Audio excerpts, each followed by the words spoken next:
Hi everyone. तो ये हमारी HTML की लास्ट वीडियो होने वाली है।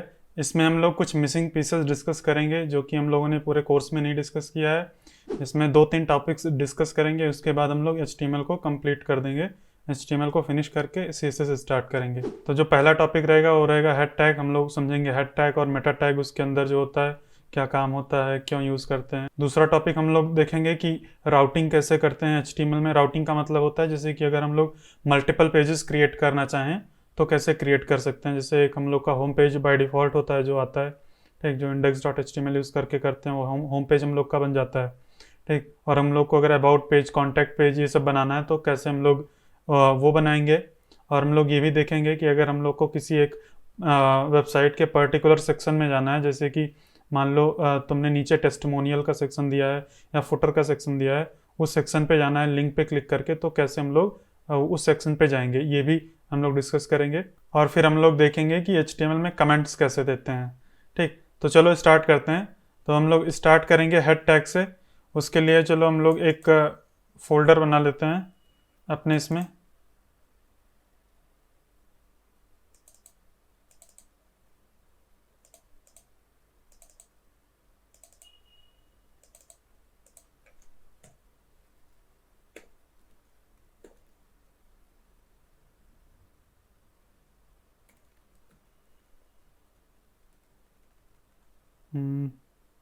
फोल्डर का नाम दे देते हैं हेड टैग, ठीक। हेड टैग नाम दे देते हैं। हालांकि इसमें और भी चीज़ हम लोग डिस्कस करेंगे। हेड टैग एंड राउटिंग कर देते हैं, एंड राउटिंग। तो राउटिंग का मतलब बेसिकली होता है एक लिंक से दूसरे लिंक पे जाना। एक पेज से दूसरे लिंक पे जाने को ही बोलते हैं राउटिंग। इसको राइट क्लिक करके ओपन विथ VS कोड कर लेंगे। ये हमारा खुल गया है। अब यहाँ पर हम लोग एक्सक्लेमेशन मार्क, अरे यहाँ तो फाइल क्रिएट करनी है index.html।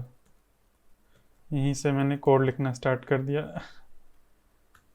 तो यहाँ पे एक्सक्लेमेशन दबा के टैब करेंगे तो इतनी चीज़ें आ जाती थी, ठीक। तो मैंने स्टार्टिंग में आपको बोल दिया था कि इसको आप इग्नोर करो, ठीक। इसका नॉर्मली हम लोग को काम नहीं है अभी। इसका मीनिंग होता है, इसको किसी रीज़न के लिए यूज़ किया जाता है, ठीक। तो चलो समझ लेते हैं थोड़ा सा, ठीक। तो जो ये HTML डॉक टाइप है, ये बताता है कि HTML का कौन सा वर्जन है, कौन सा वर्जन हम लोग HTML का यूज़ कर रहे हैं। तो HTML5 अभी हम लोग करंटली यूज़ कर रहे हैं। तो डॉक टाइप के आगे अगर हम लोग केवल HTML लिख देते हैं तो ब्राउज़र को पता चलता है कि HTML5 वर्जन यहाँ पे यूज़ किया जा रहा है। पुराने टाइम में जब HTML5 नहीं था, तो जब HTML4 था उस टाइम पर ये डॉक टाइप के आगे बहुत लंबा सा लिखना पड़ता था, कुछ मतलब कुछ भी बहुत बड़ा सा, ठीक। मैं दिखाता हूँ। यहाँ पर अगर हम लोग सर्च करें डॉक टाइप HTML, तो ये W3 स्कूल्स का रिजल्ट आ गया। तो ये है HTML5 का एग्जांपल। HTML5 में डॉक टाइप कैसे डिक्लेयर करते हैं। तो ये तो हो गया जो हम लोग अभी तक करते आए हैं। ऑटोमेटिक ये VS कोड कर देता है, ठीक। और फिर अगर स्क्रॉल करके नीचे जाएंगे तो देखो HTML4 में डॉक टाइप के बाद ये कुछ लंबा सा, बहुत लंबा सा लिखना पड़ता था। ये ना तो मैंने कभी यूज़ किया है, ना आप लोग कभी यूज़ करेंगे, ठीक। यूज़ करने की ज़रूरत ही नहीं पड़ेगी, ये पुराने ज़माने की बात है, पहले ये यूज़ किया जाता था। तो ये तो हो गया, ये HTML का कौन सा वर्जन है ये डॉक टाइप बताता है, ठीक। फिर उसके बाद आता है ये हमारा HTML टैग। तो ये जो हमारा HTML टैग है, इसी के अंदर हमारा पूरा कोड होता है, ठीक। ये पूरा हम लोग का जो कोड है, हर एक चीज़, चाहे हेड हो चाहे बॉडी, सब कुछ इसी के अंदर होता है। तो ये हम लोग का एक HTML का डॉक्यूमेंट, HTML का एक पेज को रिप्रेजेंट करता है, ठीक। जो ये हमारा HTML टैग है, ये HTML के एक पेज को, HTML के एक डॉक्यूमेंट को रिप्रेजेंट करता है। ये पूरा डॉक्यूमेंट हम लोग का सब कुछ इसी HTML टैग के अंदर होता है। तो सबसे बड़ा टैग समझ लो यही होता है, समझ लो क्या, यही ही होता है, इससे बड़ा और कोई भी टैग नहीं होता। मतलब इसी टैग के अंदर हर एक चीज़ लिखेंगे हम लोग HTML में, ठीक। फिर उसके बाद अभी तक हम लोग बॉडी टैग के अंदर सब कुछ लिखते आ रहे थे। बॉडी टैग के अंदर कुछ भी लिख देते हैं। तो जैसे कि मैंने H1 लिख के हेलो लिख दिया, हेलो वर्ल्ड। तो ये हम लोग को अगर इसको लाइव सर्वर के साथ ओपन कर लें तो ये देखो हम लोग का बॉडी टैग में जो भी लिखते हैं हमारे ब्राउज़र के स्क्रीन पे दिखता है। यहाँ पर जो भी ये व्हाइट पार्ट है ना, इधर दिखता है। अगर हम लोग हेड के अंदर कुछ भी लिखते हैं तो वो कहाँ दिखता है, वो कहीं भी नहीं दिखता है, हमारे स्क्रीन पे नहीं दिखता है। बस ये जो केवल टाइटल है ना यहाँ पे, यही दिखता है हमारे एक तरह से ब्राउज़र के अंदर। ये जैसे डॉक्यूमेंट वहाँ पे लिखा था तो यहाँ पे डॉक्यूमेंट लिख के आ रहा है। और यहाँ पे अगर हम लोग कुछ और कर देंगे, जैसे कि हेलो ही कर देते हैं, तो यहाँ पर हेलो हो जाएगा। ठीक, तो ये बस टाइटल यहाँ पर दिखता है। और एक चीज़ दिखता है, फेविकॉन जब हम लोग लगाते हैं, हम लोगों ने स्टार्टिंग वाले वीडियो में, फर्स्ट वाले वीडियो में लगाया था फेविकॉन, तो वो फेविकॉन यहाँ पे दिखता है। ठीक, तो अगर हम लोग अभी तुरंत लगा के देखें फेविकॉन, तो एक फेविकॉन लगाने के लिए VS कोड में शॉर्टकट है लिंक कॉलन फेविकॉन। अगर ये कर दोगे तो ऑटोमेटिक ये जो भी इतना कोड होता है, ये ऑटोमेटिक ये पूरा कोड लिख देगा। ठीक, कैसे लिंक करना है तुम्हें, केवल लिंक कॉलन फेविकॉन ये इतना लिखना, FA लिखोगे अपने आप वो सजेशन दे देगा। ठीक, और एक्चुअल में VS कोड के अंदर एक एमिट एक्सटेंशन होता है, बाय डिफ़ॉल्ट इंस्टॉल्ड होता है, तो वो ये सारे सजेशंस देता है। जैसे कि एक्सक्लेमेशन लिख के पूरा ये डॉक टाइप और सब कुछ लिख के आता है, तो ये एमिट सजेशन देता है, VS कोड के अंदर बाय डिफ़ॉल्ट होता है। ठीक, तो यहाँ पे अगर हम लोग क्लिक करेंगे तो अपने आप ये लिख देगा REL is equal to shortcut icon जो भी है, और फिर href, ये सब कुछ पूरा ये अपने आप ही लिख देता है। तो बस हम लोग को यहाँ पर एक वो फेविकॉन रखने की ज़रूरत है। ठीक, तो अगर हम लोग यहाँ पर पुराने अपने प्रोजेक्ट से अगर वो फेविकॉन को इस यहाँ पे उठा के यहाँ पे अगर रखें ऐसे, तो ये हमारा फेविकॉन लिंक हो जाएगा। तो अगर हम लोग इस फोल्डर के अंदर सीधा favicon.ico नाम से फाइल रख देते हैं, तो उस फाइल को लिंक करने की भी ज़रूरत नहीं होती। अगर मैं इस लाइन को हटा दूं तो भी अगर मैं यहाँ पे हार्ड रिलोड करूँगा आके, देखो ऑटोमेटिक ये दिखने लगा है। ठीक, तो Ctrl+Shift+R करके हार्ड रिलोड कर सकते हैं। तो ये हम लोग को लिंक करने की तब ज़रूरत पड़ती है जब हम लोग की फ़ाइल का नाम कुछ अलग होता है। जैसे कि इसको मैं रीनेम करके दे देता हूँ favicon2.ico। तो अगर यहाँ पे आके ये देखो ऑटोमेटिक रिलोड हो गया और यहाँ से गायब हो गया। तो इस केस में हमें लिंक करने की ज़रूरत पड़ेगी और यहाँ पे नाम उसका बताना पड़ेगा। ये देखो ये अपडेट हो गया यहाँ पे। तो ऐसे हम लोग, तो जो भी हेड टैग के अंदर होता है उसमें से बस केवल यही दो चीज़ हमारे ब्राउज़र के अंदर दिखता है, यही दो चीज़।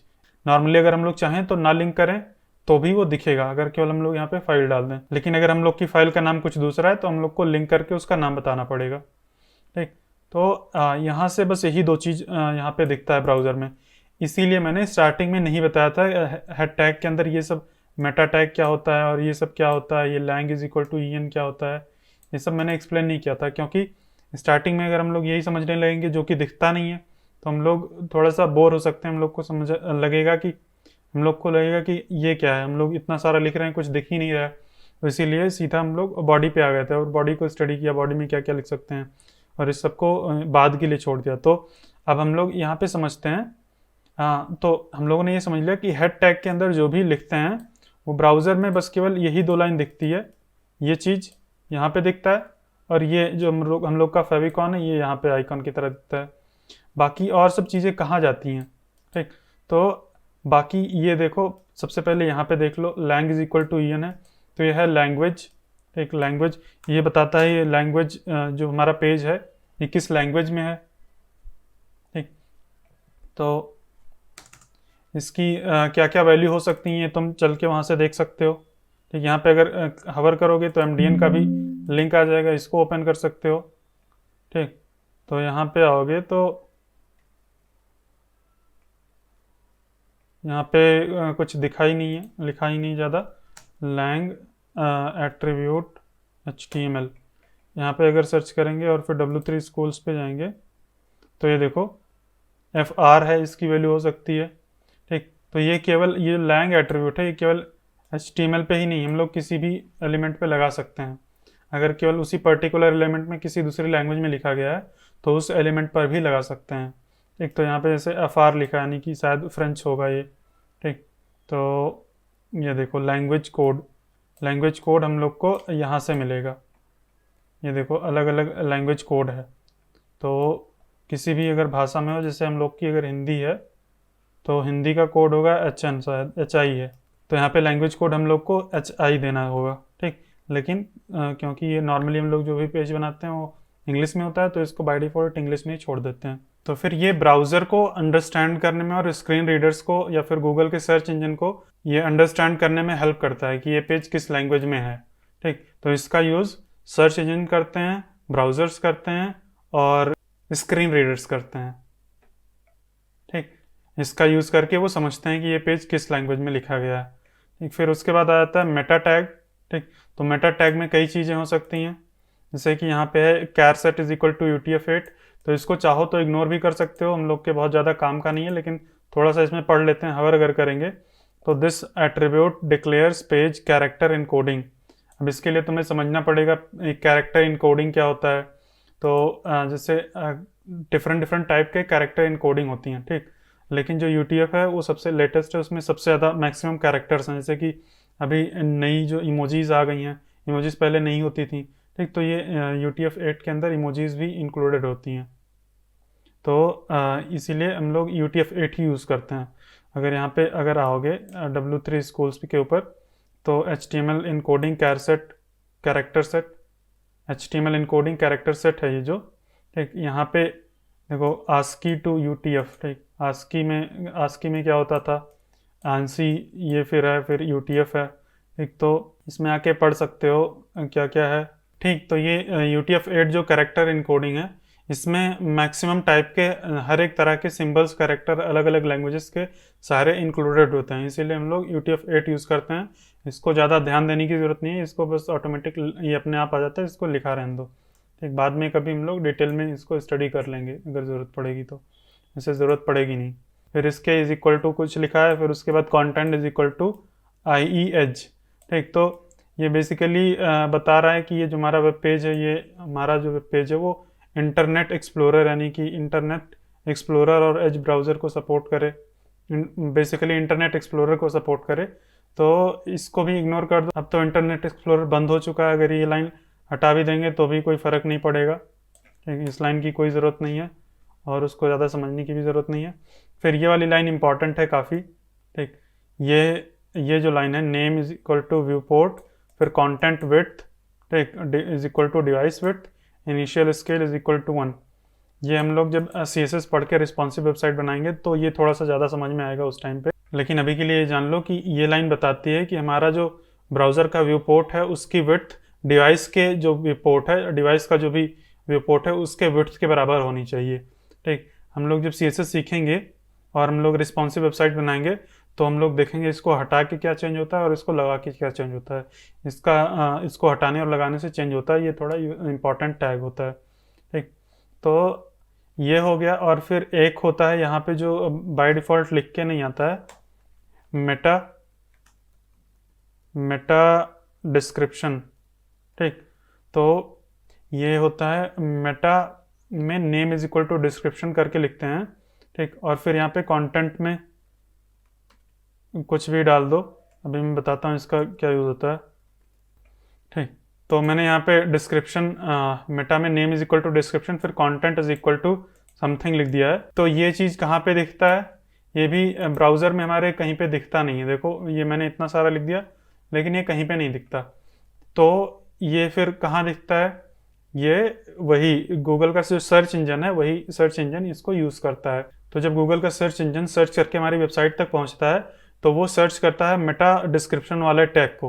ठीक, जैसे कि ये मेटा डिस्क्रिप्शन वाला टैग है, फिर उसके अंदर कंटेंट वाली प्रॉपर्टी को रीड करके अंडरस्टैंड करने की कोशिश करता है और फिर उसको दिखाता भी है, वो अपने सर्च वाले पेज पे दिखाता भी है। अगर मैं यहाँ पे एक एग्जांपल के तौर पे दिखाऊँ, यहाँ पे सर्च करूँ मैं MDN और फिर तो देखो यहाँ पे आया है the MDN web docs site provide the information about open web technologies including HTML CSS and APIs। ठीक, तो अगर हम लोग इसकी वेबसाइट पे जाएंगे और यहाँ पे राइट क्लिक करके इंस्पेक्ट करेंगे, फिर यहाँ इसके हेड के अंदर अगर जाएं हम लोग, तो हेड के अंदर हम लोग को कहीं डिस्क्रिप्शन वाला दिखेगा। ये देखो name is equal to description, यहाँ पे कंटेंट के अंदर वही लिखा है the MDN web doc site provides information about open web technologies including HTML CSS and APIs। तो ये एग्जैक्टली सेम चीज़ है जो कि यहाँ पे दिख रही है। तो गूगल यहाँ पे उसी MDN के वेबसाइट के अंदर जो मेटा डिस्क्रिप्शन में content is equal to something लिखा है, वही चीज़ यहाँ पे दिखा रहा है। ठीक, तो कई बार वही चीज़ दिखाता है, कई बार कुछ दूसरी चीज़ें भी दिखा देता है, लेकिन वो कंटेंट जो भी होता है मेटा डिस्क्रिप्शन के अंदर जो भी कंटेंट होता है उसका यूज़ करके सर्च इंजन समझने की कोशिश करता है कि यह पेज किस चीज़ के बारे में है। ठीक, तो ये मेटा डिस्क्रिप्शन हम लोग को देना चाहिए अपनी साइट में ताकि सर्च इंजन को समझने में आसानी हो। ठीक, तो अभी के लिए इतना ही हेड टैग के अंदर जो भी है इतना ही इनफ है। ठीक, जो हम लोग CSS और जावास्क्रिप्ट पढ़ेंगे तो हम लोग ये भी देखेंगे कैसे यहाँ पे हम लोग अपनी CSS और जावास्क्रिप्ट की फाइल्स को भी यहीं हेड के अंदर ही इंक्लूड करते हैं। ठीक, बॉडी के अंदर नहीं, इधर ही इंक्लूड करते हैं। हालांकि बॉडी के अंदर भी इंक्लूड कर सकते हैं लेकिन वहाँ पे इंक्लूड करना उतनी अच्छी बात नहीं होती। तो ये हो गया हमारा हेड टैग, हम लोगों ने समझ लिया। एक तो हेड टैग में से कुछ भी ज़्यादातर दिखता नहीं है हमारे ब्राउज़र के अंदर एक्सेप्ट दिस टाइटल एंड ये फेविकॉन। इसके अलावा सब कुछ सर्च इंजन और ब्राउज़र के द्वारा यूज़ किया जाता है हमारे पेज को अंडरस्टैंड करने के लिए। तो ये तो हो गया हमारा हेड टैग। अब हम लोग देखेंगे कि अगर हम लोग एक वेबसाइट में मल्टीपल पेजेस क्रिएट करना चाहते हैं, जैसे कि एक हमारा होम पेज, फिर अबाउट पेज, फिर कॉन्टैक्ट अस पेज, फिर और भी अगर कोई पेज है, तो वो सारे पेजेस कैसे क्रिएट कर सकते हैं। तो वो करना बहुत आसान है। जैसे कि अभी मेरी index.html नाम से फाइल है। ठीक, तो अगर मैं यहाँ पे जो भी मेरा URL है /index.html पे जाता हूँ तो मेरी ये फाइल खुल जाती है। ठीक, तो ये जो index.html फाइल है ये एक स्पेशल फाइल होती है। अगर इसका नाम ना भी लिखें तो भी ये फाइल खुल जाती है। तो सेम तरीके से जैसे यहाँ पे index.html फाइल खुली है, इसी तरह से अगर मैं एक about.html फाइल यहाँ पे बना दूँ, about.html, यहाँ पर मैं कुछ लिख देता हूँ, यहाँ पे about लिख दिया, यहाँ पे भी h1 लिख के about us, ठीक, about us लिख दिया। तो अब अगर मैं यहाँ पर about us index.html को अगर मैं about us.html कर दूँ, अच्छा about us नहीं, about केवल करेंगे क्योंकि हमारी फाइल का नाम यहाँ पे about ही है, ये देखो। ठीक, तो about.html करके अगर एंटर करेंगे तो हमारा about us पेज खुल जाएगा या फिर हमारी about us वाली फाइल खुल जाएगी, जो भी बोलो। एक नया पेज क्रिएट हो गया और वहाँ पे हमारी about us फाइल खुल रही है। ठीक, अब यहाँ पे हम लोग जितना भी चाहें कंटेंट दे सकते हैं।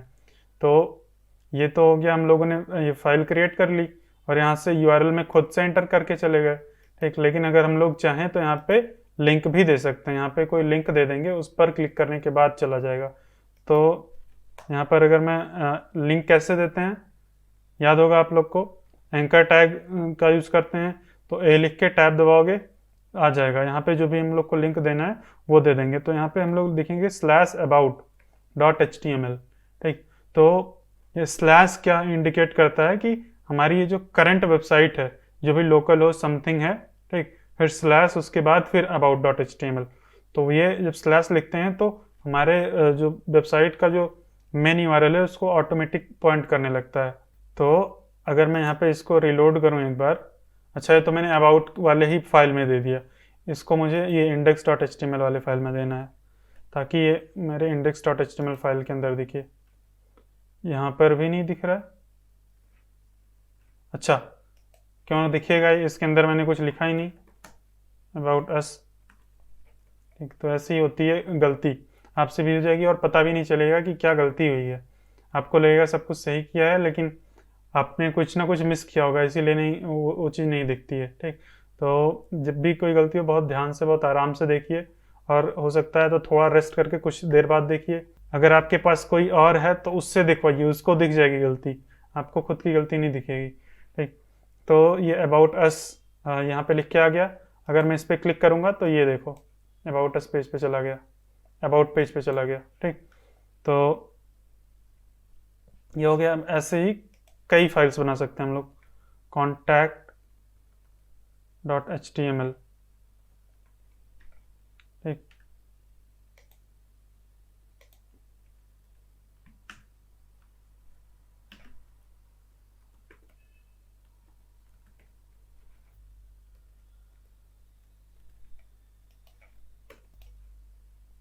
तो ये हो गया कॉन्टैक्ट अस। इसका भी अगर हम लोग लिंक लगा दें, डुप्लिकेट किया मैंने अभी शिफ्ट अल्ट डाउन एरो से, तो ये हो जाएगा contact.html, यहाँ पे कर देंगे contact us.html।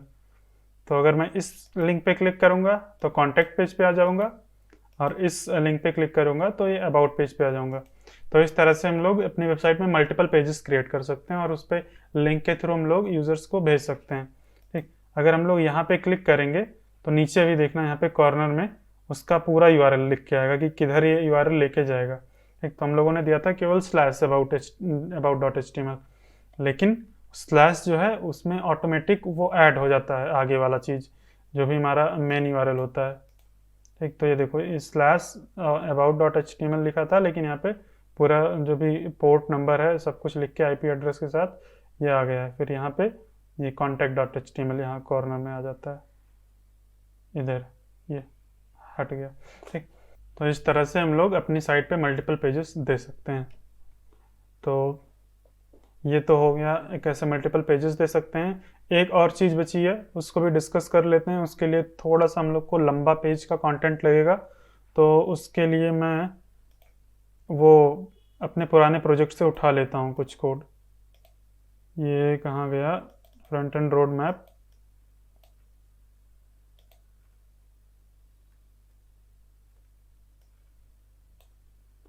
यहीं से कॉपी करके ये पूरा पेस्ट कर देते हैं यहाँ पे, और फिर इसकी फाइल्स भी चाहिए होंगी इमेजेस वाली।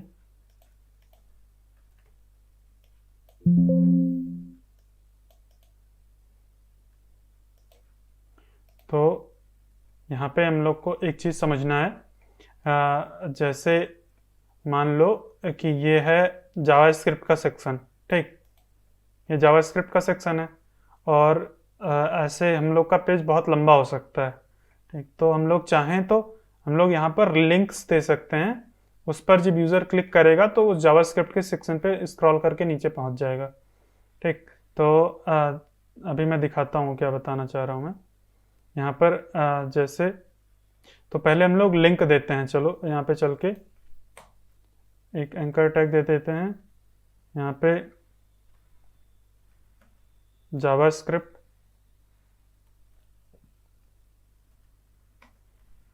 फिर CSS,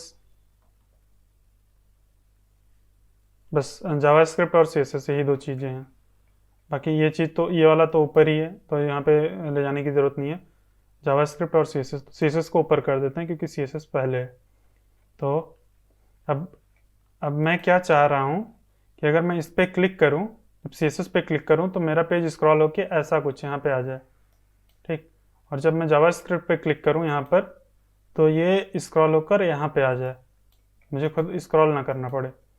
तो ये हम लोग कैसे करेंगे, उसके लिए बस बहुत सिंपल है, ज़्यादा कुछ नहीं करना। CSS वाला जो भी LI था हम लोग का, जिसके अंदर हम लोगों ने CSS लिखा था, तो इसके अंदर हम लोगों ने CSS वाला सब कुछ लिखा है। CSS वाली लाइन लिखी है पूरी ये, और फिर उसकी CSS की इमेज लगाई है। तो इस वाले LI पर आके हम लोग को एक ID दे देनी है। ID is equal to CSS दे दो। ठीक, देने को कुछ भी दे सकते हो, लेकिन क्योंकि ये CSS ही है तो CSS ही दे देते हैं। और फिर यहाँ पर आके हैश और फिर CSS, ये हैश CSS जब लिख दोगे तो उस पर्टिकुलर एलिमेंट की ID को ये पॉइंट कर रहा है। ठीक, इससे कनेक्ट हो गया, इससे कनेक्ट हो गया है ये। जैसे हम लोगों ने लास्ट वीडियो में हम लोगों ने लेबल को इनपुट से कनेक्ट किया था। ठीक, लेबल को इनपुट से कैसे कनेक्ट किया था, इनपुट की एक ID दी थी, फिर लेबल के ऊपर हम लोगों ने फॉर एट्रीब्यूट के अंदर उसकी ID बता दी थी। ठीक, सिमिलरली यहाँ पर भी, बस यहाँ पर हम लोग को हैश आगे लगाना है, हैश का सिंबल लगाना है, ID वहाँ पे दे देनी है जिस चीज़ को कनेक्ट करना है। तो इसको मैंने ID दे दी, और फिर यहाँ पर मैंने हैश का सिंबल लगा के CSS लिख दिया। जो लेबल के केस में था वहाँ पे हैश नहीं लगाना था, यहाँ पर हैश लगाना है। तो ये मैंने लगा दिया। अब मैं इस पर अगर क्लिक करूँगा, देखो अभी देखना, नोटिस करना, बहुत एक सेकंड में वहाँ पे पहुँच जाएगा। देखो ये इस सेक्शन में पहुँच गया ऑटोमेटिक। तो हम लोग जब CSS सीखेंगे तो हम लोग ये भी समझेंगे कि कैसे ये स्लोली स्क्रॉल होके जाए। अभी तो एकदम जंप करके पहुँच जा रहा है, पता भी नहीं चल रहा है कि स्क्रॉल हो रहा है। अभी मेरा स्क्रॉल बार यहाँ ऑटोमेटिक तुरंत यहाँ पे आ जाएगा, देखना एक ही सेकंड में। देखो स्क्रॉल होके यहाँ आ गया सीधा। हम लोग CSS सीखेंगे तो देखेंगे कि कैसे छोटा सा बस एक लाइन का CSS लिख के इसको स्मूथ बना सकते हैं। ठीक, तो ये हो गया। अब आपका नेक्स्ट काम है कि आप लोग जावास्क्रिप्ट को कनेक्ट करिए जावास्क्रिप्ट वाले LI से। ठीक, जावास्क्रिप्ट वाले सेक्शन से इस जावास्क्रिप्ट को कनेक्ट करिए। वीडियो को पॉज करिए और आप खुद करिए, मैं वेट कर रहा हूँ।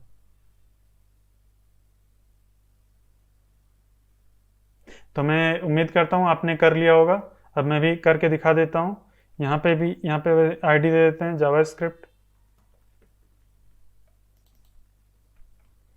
और यही आईडी हम लोग यहाँ पर दे देते हैं इसको आईडी। यहाँ पे आईडी इज इक्वल टू लिखेंगे, वहाँ पे href इज इक्वल टू लिखेंगे यहाँ पे, और फिर यहाँ पे हैश भी लगाएंगे।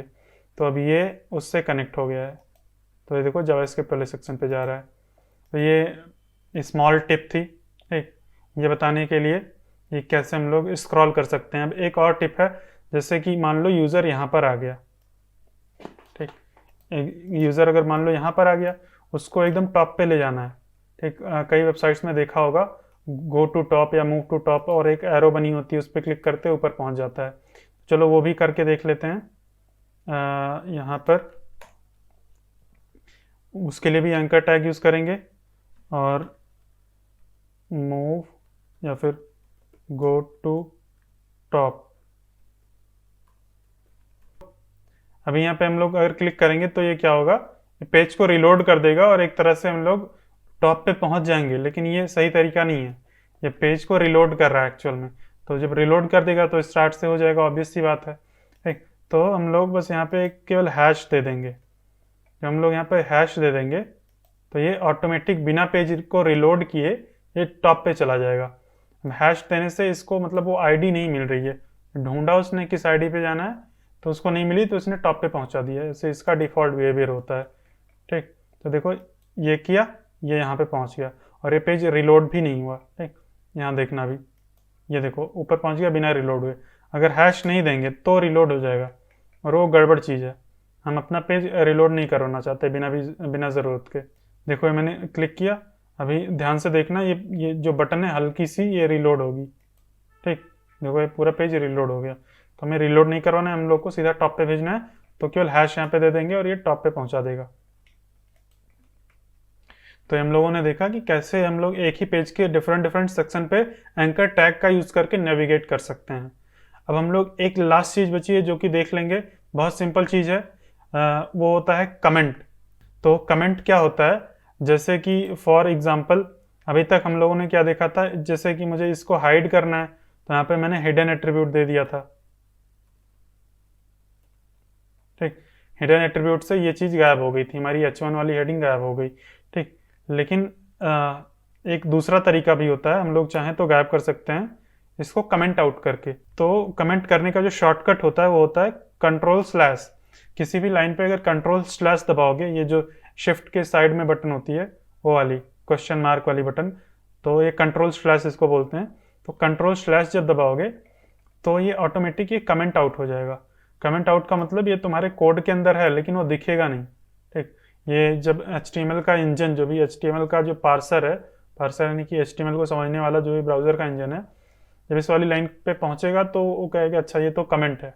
एक कमेंट यानी कि ये एक्स्ट्रा टेक्स्ट है, HTML नहीं है, ये बस ऐसे इन्फॉर्मेशन के लिए लिखा गया है, तो उसको इग्नोर कर देगा, ठीक। तो हमें अगर कोई भी चीज़ ऐसे ही लिखनी है, जैसे कि अपने अपने यूज़ के लिए लिखनी है, तो वो भी लिख सकते हैं।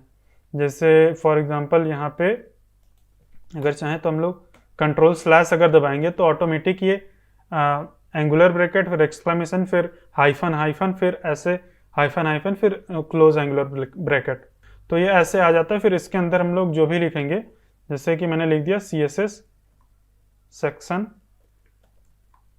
स्टार्ट्स हियर, तो इसके अंदर कोई भी टेक्स्ट लिख सकते हैं हम लोग। तो इसके अंदर जो भी लिखेंगे वो ब्राउज़र के अंदर हमारे यहाँ पे दिखेगा नहीं। जैसे यहाँ पे जस्ट अभी यहाँ इसके ऊपर मैंने लिखा है लेकिन वो दिख नहीं रहा है, तो ये हम लोग के लिए भी पढ़ने के लिए भी आसान होता है। और फिर जहाँ पे CSS सेक्शन एंड हुआ वहाँ पर ये लिख सकते हैं CSS सेक्शन एंड्स हियर, ठीक। फिर यहाँ पे जावास्क्रिप्ट सेक्शन स्टार्ट्स हियर। तो ये तो मैंने एक एग्जांपल बताया, ऐसे ही कुछ भी लिख सकते हैं यूज़फुल चीज़, ताकि आपको कोड खुद समझने में आसानी हो कि यहाँ पे ये चीज़ लिखा है, यहाँ पे ये चीज़ लिखा है। और अगर आप चाहें तो टेम्परेली किसी भी कोड को कमेंट आउट भी कर सकते हैं। जैसे हम लोगों ने लास्ट वीडियो में ये यहाँ से यहाँ तक का कोड हटा दिया था, ठीक, ये यहाँ तक का कुछ नीचे कोड हटा दिया था। तो उसको हटाने से अच्छा हम लोग अगर चाहें तो जब हटा देंगे तो वो कोड नहीं आएगा वापस, मतलब हटा के अगर कुछ लिखना शुरू कर दिए तो फिर कंट्रोल Z करके वापस आ सकता है, नॉर्मली नहीं आएगा, ठीक। लेकिन हम लोग अगर कमेंट कर दिए, जैसे कंट्रोल/ कर दिए, तो ये पूरा कोड हमारा कमेंट आउट हो गया। तो यहाँ तक जितना भी मैंने कमेंट आउट किया वो सब गायब हो गया, HTML उसको इग्नोर कर रहा है। तो ऐसे हम लोग कोड को कमेंट कर सकते हैं, कैसे, ऐसे करके। तो ये जो भी सिंटैक्स है इसको तुम्हें याद करने की ज़रूरत नहीं है, बस कंट्रोल/ दबाओ, अपने आप हो जाएगा। ये एंगुलर ब्रैकेट, फिर एक्सक्लेमेशन मार्क, फिर ये ऐसे ऐसे करके कोई कमेंट नहीं करता। कंट्रोल/ तब लोग दबाते हैं और सबका कोड कमेंट आउट हो जाता है ऑटोमेटिक। तो ऐसे करके कमेंट कर लेना है। तो ये हो गया हमारा कमेंट्स, कैसे हम लोग कोड को कमेंट करते हैं। तो ये था HTML का हम लोग का लास्ट वीडियो। लेकिन इसका मतलब ये नहीं है कि HTML ख़त्म हो गया है, HTML में हम लोगों ने सब कुछ सीख लिया है। HTML एक्चुअल में बहुत बड़ा है। HTML का हम लोगों ने अब केवल 20% ही सीखा होगा, अभी 80% चीज़ें तो एक्सप्लोर करना ऑलरेडी बाकी हैं। वो हम लोग एक्सप्लोर करेंगे जब हम लोग प्रोजेक्ट्स बनाएंगे। लेकिन जितना भी हम लोगों ने 20% सीखा है उसी का यूज़ करके हम लोग 80% वेबसाइट्स बना रहे होंगे, ठीक। मतलब यही सब बेसिक और कोर चीज़ें हैं जो हम लोगों ने सीखा है, इसी का यूज़ करके हम लोग कोई भी वेबसाइट बना सकते हैं। और फिर छोटी मोटी चीज़ें जो आती रहेंगी उसको तो सीख ही लेंगे, ऐसे ही हम लोग गूगल करके, ठीक। तो नेक्स्ट वीडियो से हम लोग को CSS स्टार्ट करना है। बहुत ही एक्साइटिंग जर्नी होगी। अभी तक HTML में हम लोगों ने बहुत ज़्यादा सुंदर कुछ चीज़ नहीं बनाई, बहुत बेसिक चीज़ें सीख रहे थे। एक्चुअल डेवलपमेंट जब हम लोग CSS स्टार्ट करेंगे तो वहाँ से होगा। तो मैं ये उम्मीद करता हूँ आप लोग CSS के लिए काफ़ी एक्साइटेड होंगे। तो मिलते हैं नेक्स्ट वीडियो में, तब तक के लिए बाय बाय।